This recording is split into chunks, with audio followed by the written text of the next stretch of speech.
I always say to anybody in family business, if your kids can't give away money successfully together, they're not going to function very well in the family business.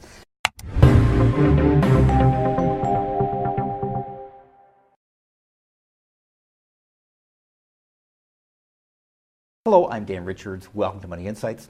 This is one of a number of conversations I'm having with Lee Hausner, formerly senior psychologist with the Beverley Hills School District.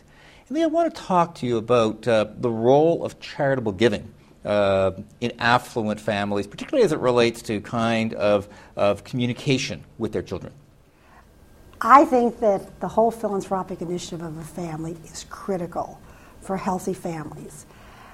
First of all, I view wealth and the dealing of a family's wealth in 4 different capital accounts. Because families have human capital, they have intellectual capital, they have financial capital, and they have social capital, which is the entire philanthropic initiative. And I use the philanthropic initiative of a family not only for the external mission statement, which is to make the world a better place, but what it does internally. One of the issues I'll give you an example of how we use this. Human capital, one of the issues in human capital is how do you make collaborative decisions, particularly if you have strong parents. If you have a strong first-generation wealth creator, the model the children see is kind of my way or the highway. Yeah, I make all the decisions. I make the decisions, right. Because strong parents make right. decisions. Right. And particularly people that have created wealth are not shy in retiring. So the model is follow me up the hill with your mouth shut. Now, here we've got assets that are created, and then we say, next generation, here, share and collaborate. And they haven't a clue. Here's the family business. Run it together collectively. And the only model leadership that they saw was my way or the highway. Well, through philanthropy, we get people with collaborative decision making. How do we collaborate? How do we come to mutual conclusions? So I always say to anybody in family business, if your kids can't give away money successfully together, they're not going to function very well in the family business. So first we use it to help collaboration. Now I'm very interested in fiscal literacy, that people become financially responsible. So I think that a family if they have a family foundation, then there's a whole investment program. But let's assume there's not a foundation.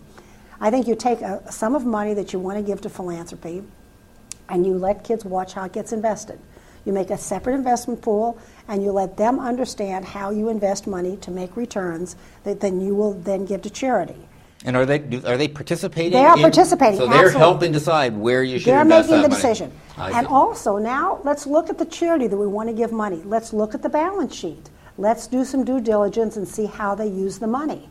So now you're teaching a little bit of due diligence on how that money is being used. But if I'm the family leader, now I have a problem because I have that tendency to want to make all the decisions, right? So it sounds like I may have to stifle that impulse. You will have to recognize that if you want this family to be successful generationally, we have to build these skills. And that doesn't mean that you cannot give the bulk of the money away to your own favorite charity, but it means you allocate a certain amount that collectively the family learns to function as a group. Now, the interesting thing about using philanthropy as an empowerment tool is if you say to an 8-year-old, this family wants to be philanthropic, and so we're going to let you have a small sum. You find a charity, and I want you to go and write a report about why we should give money to that charity. The 8-year-old goes to the Humane Society and finds out why they may need some money, and now you let them give $500 grant to the Humane Society. At the end of the year, this 8-year-old has to go back and find out what the money was used for and make a report. Now, do you know what you have done in terms of empowering through the use of philanthropy? Not only have you taught how important it is to do something for others, but they understand how an organization operates. And there, again, we've got a little bit of due diligence on how that money is used. And when they get older, we can look at budgets of the institutions that we give money for. So I use the internal mission statement of philanthropy is as important to me when I'm working with families as what we're doing externally with it. Lee, thank you very much. You're quite welcome.